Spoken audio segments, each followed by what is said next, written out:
Solène Niederkorn vous propose FinScale, un éclairage sur l'innovation dans le monde de la finance, de la banque et de l'assurance.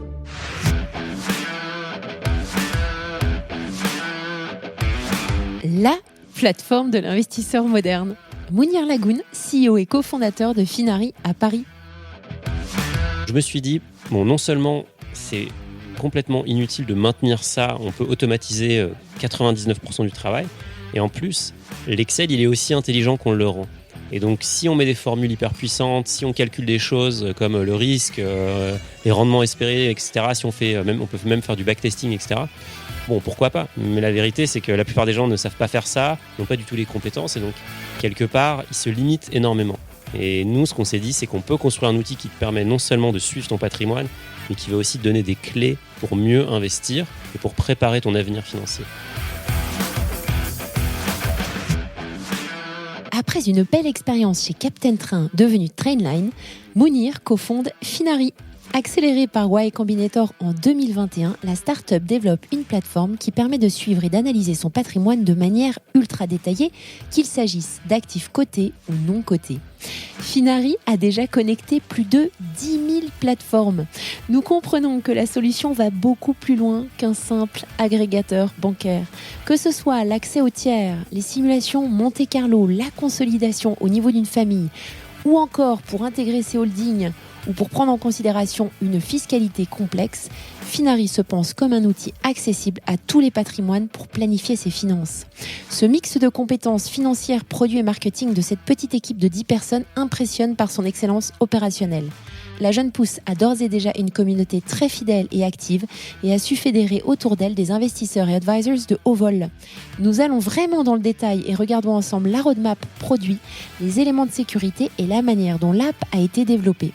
Vous aurez un avant-goût des prochaines étapes suite à la levée de fonds récemment annoncée et des rapports que Finari entretient avec les acteurs historiques de la gestion de patrimoine. Bonne écoute à tous!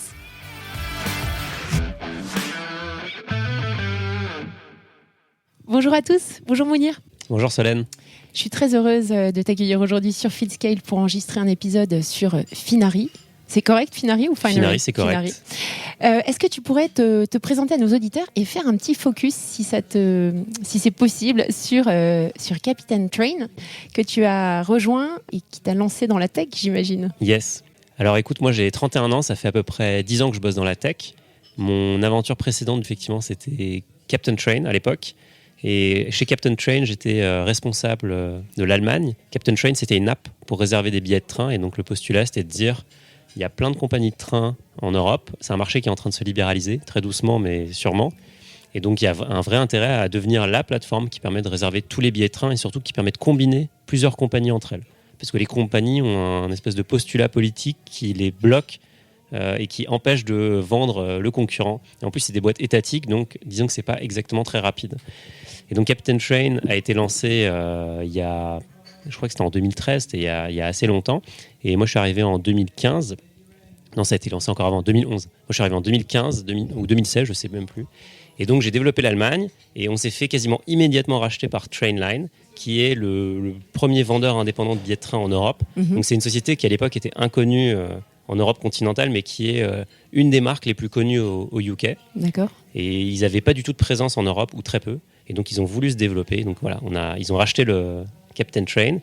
On a fusionné les produits et 4 ans plus tard, on a été introduit en bourse à la Bourse de Londres pour 2 milliards d'euros. Donc, quelque part, Captain Train a fait une IPO en Angleterre et c'était vraiment une super aventure parce qu'on est passé de 40 personnes, une équipe hyper soudée autour du produit qui faisait quasiment pas de marketing payant, à une machine internationale qui vend plus de 3,5 milliards d'euros de billets par an.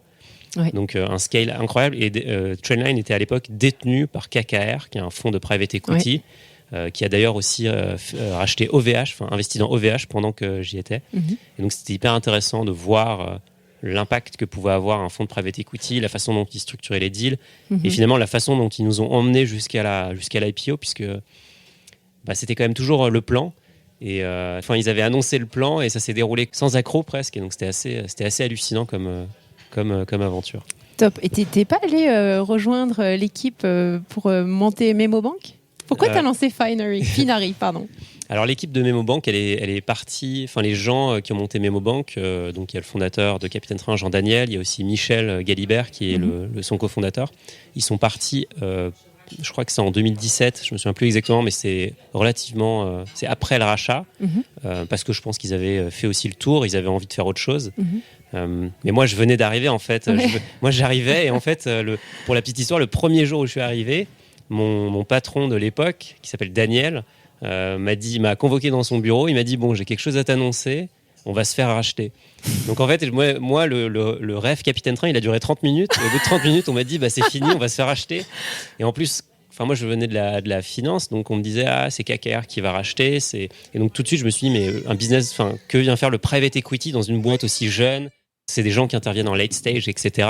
sur des boîtes hyper matures. Oui. Mais voilà, ça s'est hyper bien passé et je pense qu'ils ont, pour le coup, KKR avait vraiment compris la force de Capitaine Train et c'était un produit incroyable, une équipe incroyable et aussi une tech qui était unique et qu'aucune compagnie de train n'avait réussi à construire et ça c'était quand même assez fou.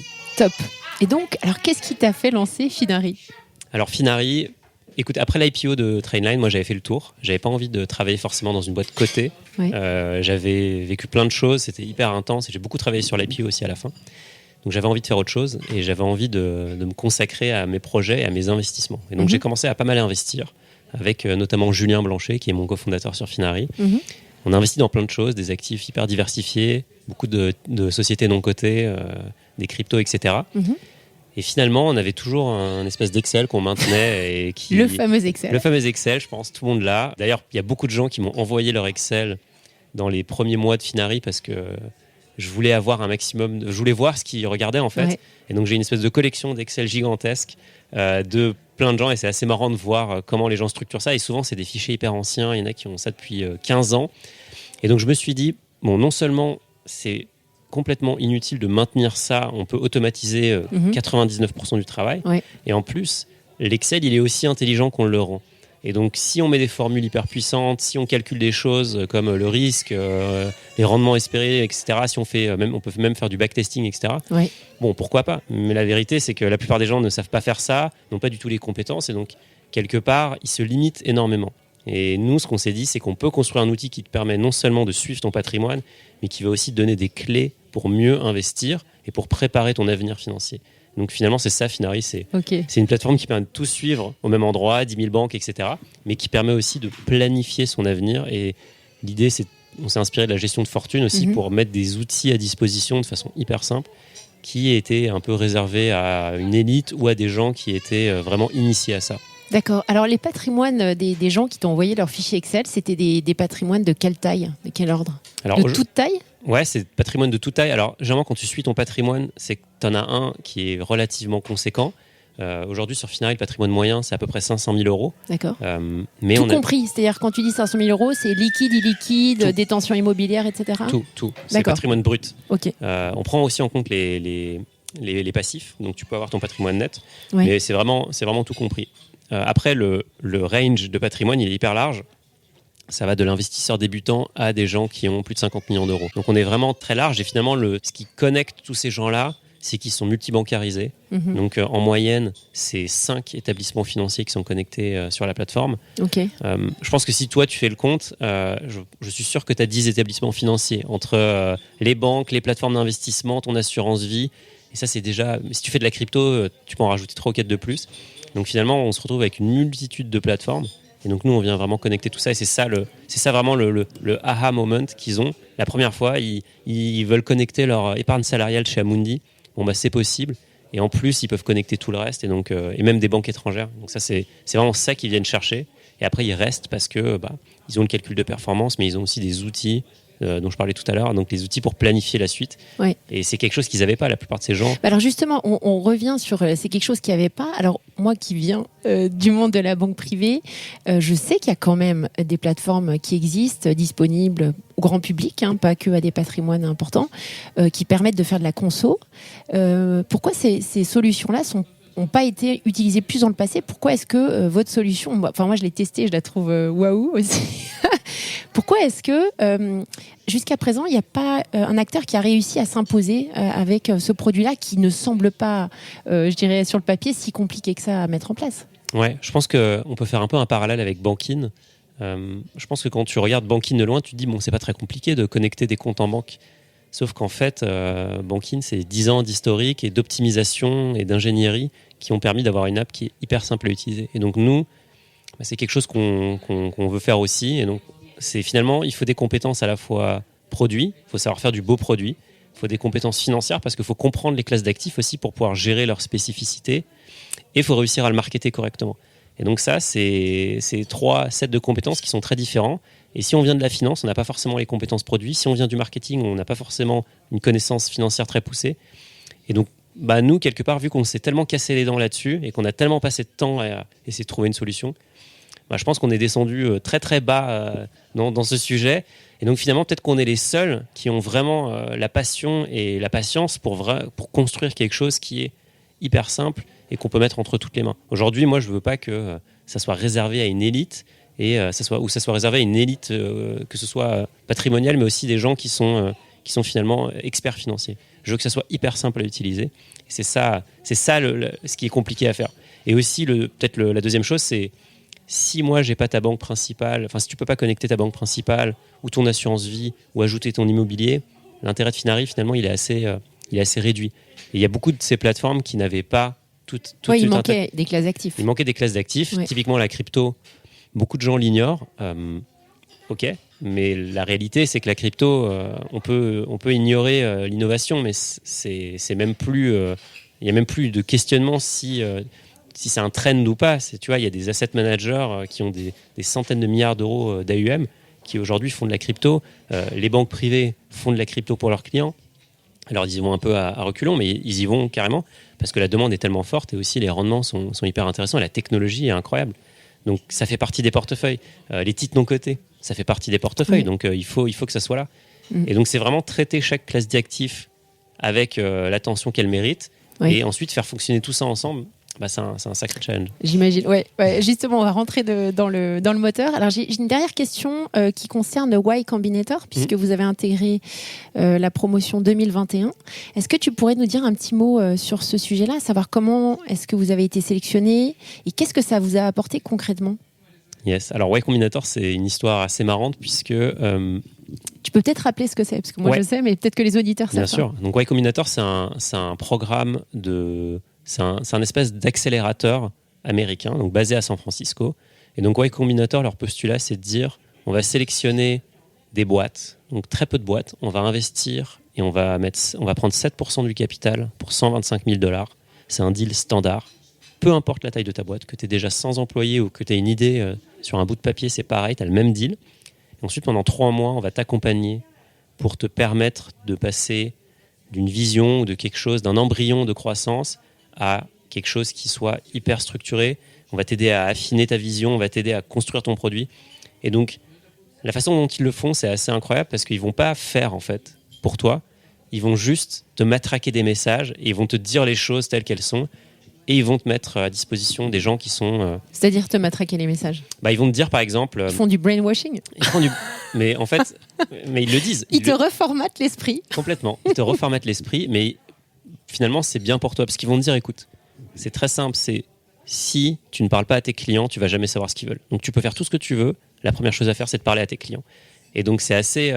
ça paraît bête, mais il y a beaucoup de gens qui ne parlent pas à leurs clients parce que finalement, c'est aussi se confronter à la réalité, c'est dur. Et les clients sont souvent assez durs aussi parce que dès qu'il y a un truc qui ne va pas, surtout quand on fait du B2C, dès qu'il y a un truc qui ne va pas, on se fait un peu casser. Et donc finalement, c'est ce genre de message. Et ils vont aussi te dire vraiment les stats et pourquoi il faut faire telle chose. Donc ils vont dire, écoute, toi, tu fais une boîte qui fait... c'est une fintech B2C qui veut faire ça. Il y a déjà 100 boîtes qui ont fait ça chez nous. 90 boîtes n'ont pas réussi. Les 10 qui ont réussi, elles ont toutes fait ça. Donc maintenant, tu peux choisir d'aller contre les probabilités, mais la réalité, c'est que nous, on l'a vu. Et finalement, c'est hyper rassurant. Et aussi, il y a ce côté, il crée une promotion. Et donc, tu es entouré d'autres entrepreneurs qui ont une fin incroyable, qui ont envie de vraiment changer le monde sur leur sujet. Et ça, c'est hyper inspirant. Et donc, ils t'ouvrent leur réseau. Et donc, typiquement, nous, on avait un de nos partenaires, tu as 3 mentors. Un de nos mentors, c'est le fondateur d'Algolia, que je salue. C'est quelqu'un qui est là, qui est disponible, si je lui écris, il va me répondre sous 24 heures. C'est génial, c'est incroyable d'avoir accès à ça. Et c'est même pas parce que c'est le fondateur d'Algolia, mais c'est juste, enfin, c'est encore. C'est son cerveau en fait. Déjà, tu as accès à son cerveau, mais aussi, il va vraiment te dire les choses telles qu'elles sont. Donc, il y aura pas de tabou. Il va te dire quand il pense que c'est bien, il va dire quand il pense que c'est pas bien aussi. Et il va être, enfin, c'est hyper bienveillant. Et je pense que tu peux, tu devrais demander à tous les entrepreneurs. Le truc qui est le plus dur, c'est finalement, it's very lonely at the top, parce qu'en fait, c'est toi qui prends les décisions. C'est toi the buck stops with you. C'est vraiment toi qui dois prendre les dernières décisions. Et donc finalement, il y a beaucoup d'entrepreneurs qui ont besoin d'avoir un caisson dans lequel, enfin, une caisse de résonance. Ou un lieu dans lequel ils peuvent échanger en toute sécurité. Et Y Combinator t'apporte ça, ils te mettent à disposition d'autres entrepreneurs, des gens qui sont au même stade que toi et des gens qui sont beaucoup plus avancés que toi, mais avec toujours cette bienveillance, avec cette franchise. Et ça, c'est un truc qui est incroyable. Et après, il suffit de regarder les stats. Donc Y Combinator, pour citer quelques noms, Coinbase est passé par Y Combinator, Airbnb est passé par Y Combinator, Stripe, Algolia évidemment. Il y en a plein. Il y a plein de boîtes. Il y a par exemple une boîte qui s'appelle Deal, qui a complètement révolutionné la façon d'embaucher des gens à l'étranger en faisant des employee of record partout dans le monde. Bon, c'est une boîte Y Combinator, c'est, je pense, un des unicorns les plus rapides de l'histoire. Et des comme ça, il y en a plein en fait. Et il y en a plein dans plein de continents. C'est hyper enthousiasmant et tu parles avec quelqu'un qui est en train de monter un système de paiement en Inde. Tu connais absolument pas le marché et c'est des gens que tu côtoieras pas dans ton quotidien. Bah là, oui. Et là, toutes les semaines, tu vas les voir, tu vas échanger avec eux, certains vont devenir tes amis. Et donc finalement, c'est un espèce de boost, c'est hyper intense, ça dure 3 mois. Heureusement que ça dure que 3 mois, parce que sinon, je pense que tout le monde fera un burn-out. Mais disons qu'au bout de 3 mois, tu as fait 1 an de travail. Et aussi, il faut le dire, ça te met sur un piédestal, parce que quelque part, les boîtes qui sortent de Y Combinator, il y a comme une probabilité non nulle, non négligeable, qu'elles aillent à l'IPO, que ça devienne des énormes réussites. Comment tu es sélectionné ? Alors la sélection, en fait, tu remplis un questionnaire, tu l'envoies. Ensuite, ils prennent, je crois qu'ils sélectionnent à peu près 5% des gens qui ont envoyé le questionnaire. Et tu as une interview qui dure 10 minutes. Et en fait, tu vas te faire bombarder de questions. Non, juste bombarder de questions. Qu'est-ce que tu fais ? C'est quoi votre business ? Qu'est-ce que vous avez compris que les autres n'ont pas compris, etc. Donc, ils vont te bombarder de questions. Et au bout de 10 minutes, voilà, c'est fini. Et ensuite, si tu envoies un mail, c'est que tu n'es pas pris. Si tu appelles, c'est que tu es pris. Et là, il faut décider tout de suite si tu y vas. Et ensuite, voilà. Et donc, tu vas. Et donc, tu y vas, évidemment. Tu ne te poses pas de questions. Il y en a qui vont pas, apparemment, mais c'est quand même rare. Allez. C'est rare. Bon, top. Donc là, vous êtes boosté à mort. Vous lancez Finari. Et alors maintenant, Finari, vous êtes combien ? Et est-ce que tu pourrais nous parler du coup du produit que j'ai testé, qui est absolument extraordinaire. Moi, j'invite tous les auditeurs à télécharger l'app et à connecter les comptes. Moi, j'ai pas encore connecté les comptes, mais j'ai regardé tout ce qui était non coté. Je te laisse poursuivre. Yes. Donc, c'était en 2021. Quand on a été pris dans Y Combinator, on était 2, donc mon cofondateur et moi. Maintenant, on est 10. Donc, on a embauché pas mal de monde et on va croître encore beaucoup plus fortement l'année prochaine. Okay. Principalement des développeurs, parce qu'on est vraiment dans un play pur produit. Il faut qu'on code quelque chose d'utile, de beau, d'agréable à utiliser et de facile. Et donc, aujourd'hui, Finari, comme tu l'as dit, il y a une application mobile depuis quelques semaines et un site web. Donc, sur iOS Android. Et sur Android. Depuis une semaine. Depuis une semaine, ouais. Et donc, c'est trop bien parce que, donc, comment ça se passe ? Tu télécharges l'app et en fait, tu vas pouvoir connecter tous tes comptes, que ça soit ton compte bancaire, ton assurance vie, ton PEA, ton compte titre. D'ailleurs, pas qu'en France. Hein. Non, j'ai regardé. Il y a des banques aussi au Luxembourg, en Belgique. Il y a des banques exactement. Tu vois, il y a, je sais pas, tu veux connecter un Robinhood, c'est possible. Tu veux connecter un Crédit Mutuel de Bretagne, et ben c'est possible aussi. Et il y a des banques espagnoles, etc. Et donc ça, c'est vraiment ce qu'on appelle la couverture. Nous, on est en train de la développer énormément. Et donc, on regarde aussi, on pourra en parler après, les banques privées suisses. On regarde les banques privées monégasques, on regarde l'Angleterre, etc. Et donc, l'idée, c'est vraiment d'avoir une couverture hyper exhaustive. Mais après, il n'y a pas que la banque dans la vie, il y a aussi autre chose. Il y a aussi ton immobilier, il y a aussi tes participations dans des sociétés non cotées, il y a aussi ta crypto. L'art, les métaux précieux, enfin tout quoi. Ouais. Et donc l'idée, c'est que tu peux tout soit connecter, soit ajouter manuellement. Et nous, on va être capable de valoriser une grande partie de ces actifs. Et donc finalement, la première information que tu vas avoir, et c'est ça que viennent chercher les gens, c'est combien j'ai en fait, combien j'ai d'argent actuellement, quel est l'impact de l'annonce de la Fed sur mon portefeuille boursier. Bah ça, je le vois en 2 secondes. Même si j'ai 15 comptes titres sur 15 plateformes différentes, je peux tout avoir au même endroit. Et en plus, au-delà de ça, on va enrichir tes données. Et donc, typiquement, tu vas connecter ton compte titre. En fait, on va être capable de te dire les dividendes que tu vas toucher On va être capable de calculer ton exposition géographique, ton exposition sectorielle, ton risque. Donc ça, c'est pas quelque chose que nous fournit le partenaire par lequel on passe pour connecter ta banque. J'allais poser la question. Non, ça c'est vraiment quelque chose qu'on a créé en interne. Donc on a créé un espèce de terminal. On a créé une brique qui s'appelle le terminal. Et donc ce terminal, c'est une base de données gigantesque d'actifs qu'on enrichit sans cesse. Et donc en fait, chaque nouvel utilisateur qui arrive enrichit cette base de données parce qu'il a peut-être quelque chose qu'on n'a pas encore. D'accord. Et donc tout le monde en profite. Et donc finalement, Finari, ça devient de plus en plus exhaustif à mesure que ça grandit. D'accord. Et alors, est-ce que, je vais poser une question peut-être trop détaillée, mais ça m'intéresse. Comment vous faites pour la répartition sectorielle ou géographique quand ton client investit dans une SICA Fidelity, par exemple European Growth, avec des détentions dans un certain nombre d'actions européennes? Comment est-ce que vous avez la granularité sectorielle et géographique? Et comment vous la remontez en fait au niveau du portefeuille? Alors, comment on l'a? C'est notre sauce interne, évidemment, Okay. mais on est capable de le faire. Et donc, ce qu'on va pouvoir te dire même, c'est on va pouvoir transpariser tes fonds. Et donc, typiquement, aujourd'hui, on ne le fait pas encore, mais c'est prévu. On pourrait te dire le fonds Fidelity que tu as et le fonds Odo que tu as ont un overlap de 4% parce qu'en fait, ils détiennent tous les deux des titres dans la même société. Ouais. Et donc, le niveau de détail, c'est ça. C'est vraiment, top. on est au niveau du titre dans un fonds. Et donc, on peut harmoniser tout ça. Et ça, c'est que sur la partie equity, parce qu'après, il y a aussi la partie obligataire. Donc, on peut calculer ta duration, etc. Enfin, la qualité de tes crédits. Et finalement, le produit, on le pense vraiment pour des utilisateurs qui ont des patrimoines importants, diversifiés, et qui ont aussi ces attentes-là, et souvent qui n'ont pas du tout accès à cette information. Mais la spécificité, c'est que c'est simple d'utilisation. Il n'y a pas de... tout le monde peut l'utiliser, il n'y a pas de barrière à l'entrée, et on va te donner les informations de façon ludique et intéressante. Ça ne va pas être des reports de 50 pages. Non, et c'est beau en plus. Vous avez une app qui est belle. Bah écoute, ça paraît, Si, non, mais ça paraît je te le basique, mais en fait, tu sais que c'est quelque chose que beaucoup de gens nous ont dit. Ils nous ont dit, voilà, moi C'est j'aime sexy, bien ce que quoi. vous faites parce que c'est beau. Ah ouais. Et donc, bah oui, faire du beau produit, c'est quelque chose qui est important, Ouais. surtout quand on est face à un monde où souvent les produits sont un peu old school, où on est face à des Excel qui sont quand même assez durs visuellement. C'était important pour nous de faire à la fois quelque chose de beau, mais aussi quelque chose de rassurant. Ouais. Donc, on souligne notre sécurité, on explique aussi ce qu'on fait, la façon dont on protège les données, etc. Parce qu'évidemment, c'est un sujet qui est important et on ne veut pas du tout l'obfusquer. Au contraire, on veut montrer que c'est un sujet qu'on prend au sérieux. Ah, tiens, mais justement sur la sécurité, parce que vous travaillez avec Screen. On travaille avec Screen. Et qu'est-ce qu'ils font pour vous? Alors, on travaille avec plein de sociétés aussi, Cloudflare, etc. Et donc, en fait, il y a plusieurs niveaux de sécurité, mais disons qu'au niveau de l'infrastructure, on travaille avec des gens comme Cloudflare et Screen pour protéger la plateforme. Mais c'est plutôt au niveau... C'est quoi? C'est une couche sécurité sur la plateforme? Voilà. Donc, c'est, par exemple, quand il y a des gens qui vont essayer de requêter la plateforme des millions de fois par seconde, et donc le but, c'est de faire tomber notre infra. Ça, on a des prestataires qui vont se charger de ça. Mais après aussi, la façon dont on a structuré nos bases de données, la façon dont les données sont stockées, etc. Même la façon dont on connecte ton compte. Aujourd'hui, tu connectes ton compte, en fait, ton compte bancaire. Nous, on n'a pas tes identifiants. Oui. D'ailleurs, on ne les veut pas. On passe par un partenaire qui est agréé par la CPR. Donc, c'est Budget Insight dans ce cas-là, mais il y a aussi Plaid, qui est le numéro 1 mondial sur ce domaine de l'agrégation.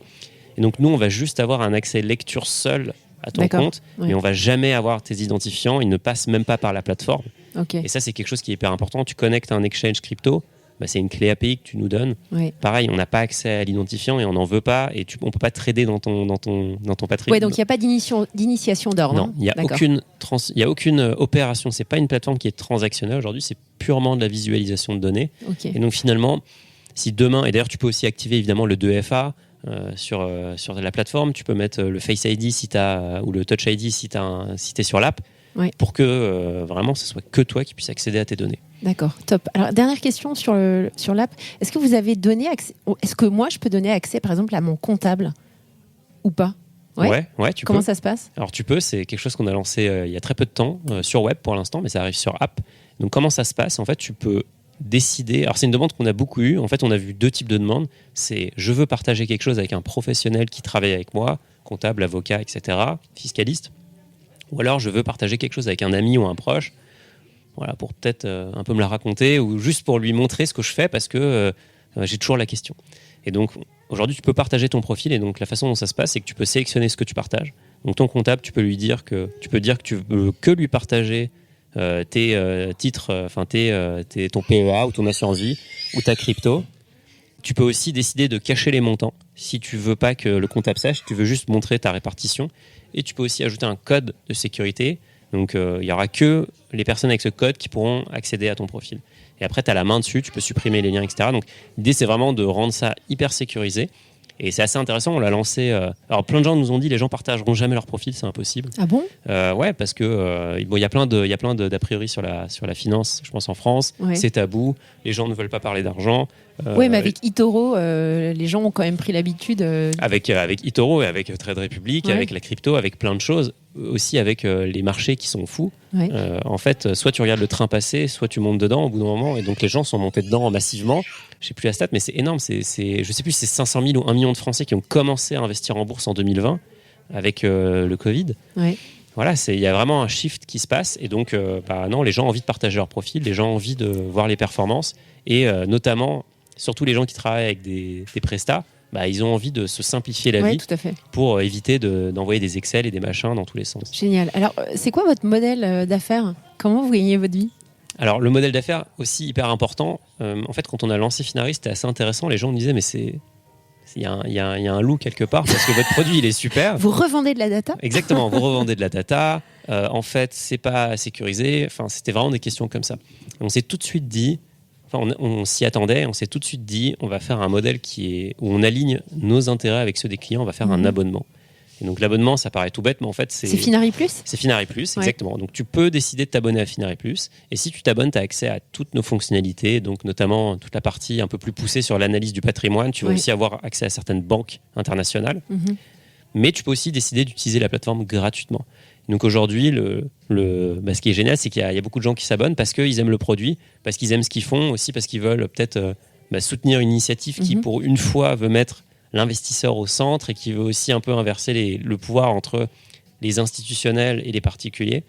Et donc l'idée, c'est demain de lancer de plus en plus de fonctionnalités sur Finari Plus. Ouais. Donc demain, je sais pas, tu veux modéliser le fait que tu as une holding qui détient des participations, mais tu as aussi ton patrimoine personnel à côté.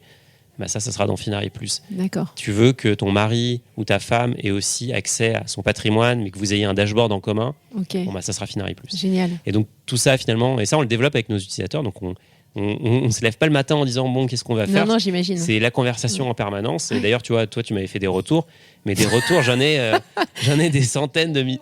Mais c'est génial. C'est génial parce qu'en fait ça montre, les gens sont tellement excités quand ils découvrent le produit, ils nous envoient des pavés, on a des gens qui font des vidéos, on a des gens qui ont codé des petites démos pour nous montrer des choses, on a des gens qui proposent de travailler gratuitement parce que c'est un sujet, on touche un sujet qui c'est vraiment clair. les travaille. Ouais, en fait, moi, dès que j'ai détecté Finari, je t'ai contacté, je crois, dans la semaine. Exact.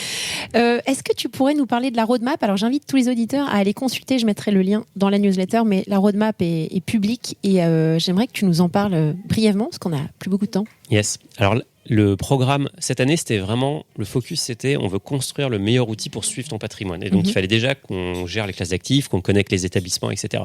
Donc, c'était un peu créer la fondation. L'année prochaine, on va aller beaucoup plus loin. À 10, je répète. À 10 maintenant, mais à 4, il n'y a pas très longtemps. Et donc, c'était assez sportif.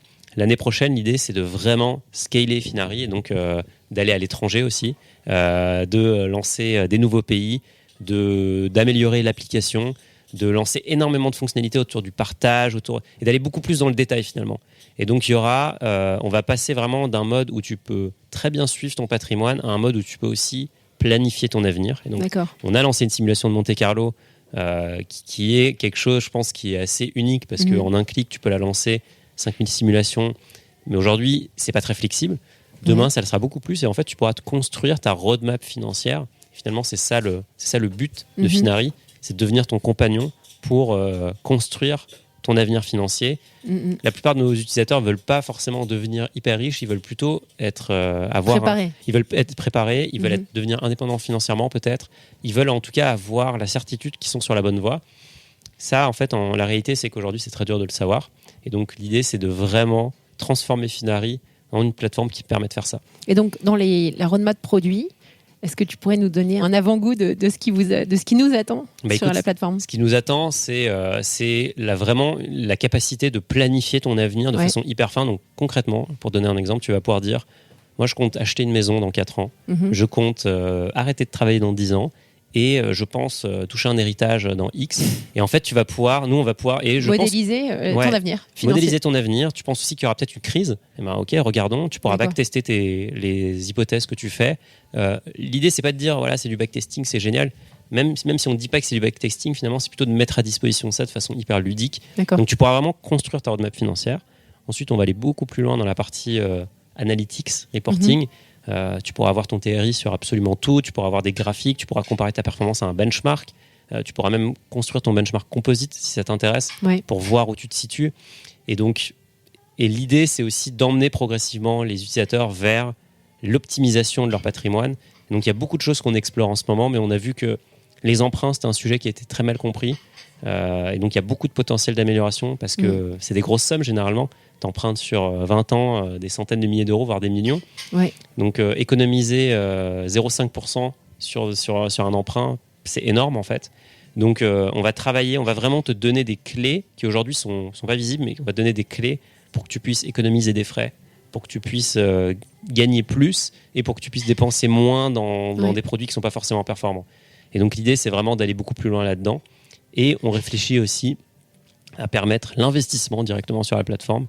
Donc ça, c'est vraiment passer d'un stade purement en visualisation à un stade où en fait, tu peux peut-être aussi actionner des ordres. Actionner exactement des choses et mettre en place des choses directement depuis la plateforme. Ce qui semble logique. Enfin, ce qui semble logique. Ouais. Ce qui semble logique, on a plein d'idées et la façon dont on le regarde, c'est nous, on ne veut pas faire quelque chose que tout le monde fait déjà ou que tout le monde fait déjà bien. On veut aller là où c'est compliqué. Donc typiquement, aujourd'hui, la DeFi, c'est quelque chose qui est compliqué, je pense, ou complexe à appréhender. Ou on veut aller là où l'accès est compliqué. Et typiquement, le private equity est un monde qui est relativement fermé. Rentrer dans les tier 1, c'est extrêmement compliqué. C'est aussi l'apanage des banques privées, parce que c'est aussi ce qu'elles te vendent. Elles te disent, voilà, moi, je peux te faire rentrer dans tel fonds. Mais bon, il y a des minimums qui sont quand même assez élevés. Oui, mais il y a aussi une due deal qui est faite, qui est très approfondie. Exactement. Mais la vérité, c'est que la plupart des gens ne peuvent pas mettre 300 000 ou 1 million d'euros dans un feeder, qui en plus va prendre des frais énormes. Et donc, l'idée, c'est de réfléchir à comment démocratiser ces sujets qui sont soit complexes, soit difficiles d'accès. Et encore une fois, de les rendre hyper ludiques et hyper faciles d'accès. Top. Et juste un dernier mot dans ce que j'ai vu sur la roadmap, qui avait. Alors, j'ai pas eu le détail, c'était pas mentionné, mais quelque chose qui s'appelle Finary for Families. Oui. C'est quoi ? Alors, Finary for Families, c'est l'idée que t'es pas toute seule, généralement, t'es pas tout seul dans la vie, t'as un compagnon, t'as un mari, une femme, t'as des enfants. Peut-être que tu prépares déjà leur avenir financier et tu leur as peut-être déjà ouvert des choses. Et donc, il n'y a pas de raison qu'en fait ça ne puisse pas être visible sur Finary. D'accord. Et donc demain, en fait... Tu intègres les comptes de tes enfants, exactement, etc. les comptes de tes enfants. Et ça, en fait, Finary for Families, ce sera aussi... il y aura son pendant qui sera Finary... il n'y a pas encore de nom, mais en gros, c'est pour tes business. Et donc, pareil, en fait, tu pourras voir à terme tes 4 holdings qui détiennent chacune des choses. Tu pourras connecter les comptes de ces holdings. Top. Et aussi, l'idée, c'est... le sujet un peu clé sur tous ces points-là, c'est la fiscalité. Est-ce qu'on ne peut pas venir donner des coups de main ? Un gros sujet, ça. Ouais, c'est un gros sujet, c'est un sujet qui fait peur. Donc voilà, on a pris beaucoup de temps pour construire la base, mais l'idée ensuite, c'est d'accélérer parce qu'on veut donner vraiment de la valeur aux utilisateurs. On veut leur dire, en fait, Finary, souvent, tu vas trouver ta réponse. Pas forcément sur les questions de budget, pas sur les questions de la vie courante, mais plutôt sur l'investissement sur le long terme. Là, c'est vraiment nous qui serons le mieux placés pour te donner les clés. Top. Alors, question que je me pose, parce que j'imagine que les auditeurs qui travaillent en banque privée ou qui sont CGP doivent aussi se poser la question, c'est est-ce que vous faites de la marque blanche et quels sont vos rapports avec les single et multifamily office et les CGP et les SIF, etc. Alors, il y a une chose que j'ai vraiment compris chez Capitaine Train et puis chez Trainline, c'est que quand on veut disrupter une industrie, il faut la respecter. Et finalement, la force de Capitaine Train et puis de Trainline, c'était qu'on était en train de changer la donne dans l'environnement, dans le train. Mais par contre, on avait d'excellents rapports avec les partenaires qui étaient aussi un peu nos concurrents. Parce que SNCF et compagnie vendent en direct. Enfin, eux, ils ne vendent pas exactement en direct, mais bref, on était concurrents et partenaires. Mais vu qu'on avait vraiment une connaissance extrêmement poussée, finalement, on arrivait à faire des choses super. Et là, c'est pareil. Nous, on n'a pas du tout envie de remplacer tout le monde. Il y a des gens qui veulent parler à un CGP. Et ça, c'est absolument compréhensible. Il y a des gens qui ont besoin de faire de l'estate planning. Et donc, ils ont besoin d'avoir des équipes hyper spécialisées. Et donc, ça, c'est aussi compréhensible. Par contre, là, on pense qu'on peut ajouter de la valeur. C'est peut-être effectivement en leur mettant à disposition Finary. Alors, la forme reste à définir. Mais on est en train de tester des choses avec des partenaires potentiels. Et disons que pour eux, en fait, je vais pas les citer, mais en fait, le changement, c'est le jour et la nuit parce que on automatise des choses qui étaient manuelles jusqu'à maintenant. Ouais. On leur donne une visibilité aussi sur les patrimoines et les encours de leurs clients. On leur permet vraiment en un instant de faire des analyses.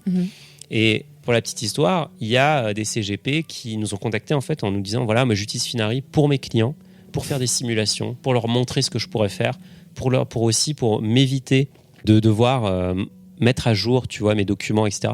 Donc c'est pas du tout une histoire de on va les aider dans toute la vie quotidienne de leur cabinet, mais plutôt on va les aider sur cette partie hyper spécifique qui est la visualisation des données, parce que eux, ça leur permet de mieux faire leur travail.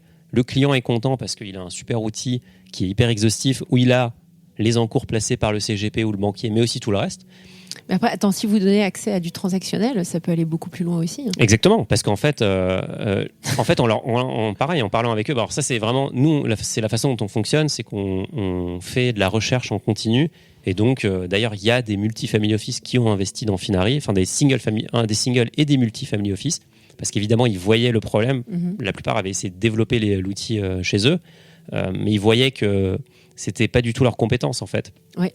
Et donc, chacun son métier. Et finalement, le métier, je pense, du CGP, il peut faire plein de choses, mais son expertise, c'est vraiment l'accompagnement, c'est aussi l'exhaustivité de son offre, etc.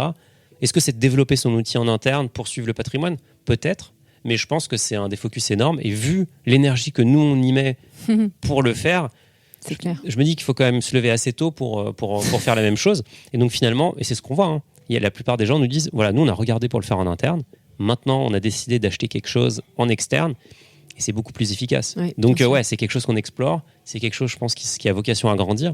Et vu qu'on pense Finari pour des patrimoines complexes, demain, en fait, il n'y aura pas vraiment de problème pour s'imaginer équiper des multifamily office où les patrimoines sont d'une complexité infinie. Il y a des sociétés qui détiennent d'autres sociétés, il y a plein de membres de la famille, etc.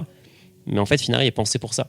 Donc, quelque part, tu vois, on prévoit déjà ça parce qu'on sait que ça sera naturel et on n'a pas forcément, notre ego nous force pas à dire non, c'est nous qui voulons absolument toucher le client directement. On n'a pas de problème à dire non, on va venir équiper quelqu'un qui, lui, a cette relation privilégiée et qui a déjà des clients, qui a déjà leur confiance aussi. Ouais. Et donc, c'est quelque chose, je pense, qui va évoluer gentiment. Vite, ça évolue vite en tout cas. Ça évolue vite, ouais. Alors, tu parlais de certains family office qui étaient investisseurs chez Finari. Qui sont les investisseurs à ce jour ? Parce que vous avez fait une levée en 2021. Exactement, on a fait un seed. Donc les investisseurs, c'est Y Combinator déjà qui a investi et l'investisseur principal aujourd'hui c'est Speed Invest qui est un fonds fintech en Europe qui je pense est le meilleur fonds fintech en amorçage. Ouais.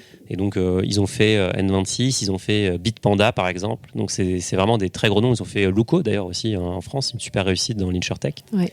Et eux, nous on a travaillé avec eux parce que voilà, on voit ils partagent la vision. Et après on a des business angels aussi. Et donc là, on a on a fait un espèce de panel. On a pris des gens qui viennent de la finance, donc des multi et des singles, qui sont hyper intéressés par les sujets et qui veulent aussi changer la donne. On a aussi pris des entrepreneurs de la tech et on a pris des gens qui savent construire des vrais produits. Et donc finalement, c'est un peu notre... Vous êtes bien entouré alors. Voilà, c'est notre board d'advisors. Moi, je les appelle tout le temps ou je leur pose tout le temps des questions. Et pour l'instant, ils me répondent, ils sont gentils. Mais non, parce que ça les passionne et ils l'utilisent à titre perso ou alors ils sont confrontés au quotidien dans leur activité à cette problématique. Et donc, ça leur a parlé. Et c'est pour ça qu'on a choisi ces gens-là. On voulait lever avec des gens de l'industrie parce qu'on voulait aussi avoir ces compétences-là à portée de main. Top. Est-ce que tu pourrais nous recommander un livre avant qu'on se quitte ? Ouais, bien sûr. Alors, le livre qui moi m'a vraiment ouvert les yeux, c'est un livre qui s'appelle, je ne sais pas si quelqu'un l'a déjà recommandé, j'espère pas, c'est Zero to One de Peter Thiel. Oui, peut-être, oui. Il est assez classique. Il est assez classique, pas très original sur ce coup-là. Mais c'est un must-read. C'est un must-read. Sinon, si je peux te recommander un livre qui n'a rien à voir avec la finance, c'est Les Buddenbrook de Thomas Mann, qui est un livre qui parle de 3 générations de familles de marchands qui sont installés à Lübeck, donc dans le nord de l'Allemagne. Oui. C'est un livre évidemment qui est disponible en français. Mais bon, étant franco-allemand, je l'ai lu en allemand. Mais c'est un livre qui est incroyable. C'est une espèce d'une saga sur the rise and fall d'une famille de marchands. D'accord. Donc voilà, si vous voulez lire de la fiction, Les Buddenbrook de Thomas Mann, c'est un énorme classique. Et si vous voulez lire quelque chose qui est vraiment, je pense, qui est profondément transgressif et très contrarien aussi dans l'esprit, Zero to One de Peter Thiel, en fait, va casser pas mal de... Moi, ça m'a cassé pas mal d'idées reçues que j'avais. Et je me suis dit, tiens, en fait, j'avais jamais questionné ça, cette façon de penser. Et je trouve ça hyper intéressant. Par exemple, il y a un des trucs qu'il dit qui est hyper connu maintenant, c'est pas bien d'avoir de la compétition. Il faut mieux être le seul sur son marché et il faut mieux ne pas avoir de compétition parce que comme ça, tu es beaucoup plus tranquille. Et il dit aussi souvent, le pire business au monde, c'est être restaurateur parce que tu as des milliers de concurrents dans chaque ville. Donc mieux vaut être seul et aller sur un marché où personne n'est positionné. Et donc finalement, Peter Thiel, il a créé PayPal, il a investi dans plein de choses maintenant. Mais c'est assez intéressant la façon dont il structure sa pensée. Donc deux recommandations. Bah écoute, merci Mounir, c'était top, c'était hyper intéressant. À bientôt. Merci Solène, à très vite. Merci à tous pour votre écoute. Je suis ravie d'avoir partagé ce moment avec vous. N'hésitez pas à me contacter sur Twitter ou LinkedIn pour me faire part de vos commentaires ou de vos réactions. Et je compte sur vous pour noter cet épisode sur vos plateformes de podcast préférées. À la semaine prochaine.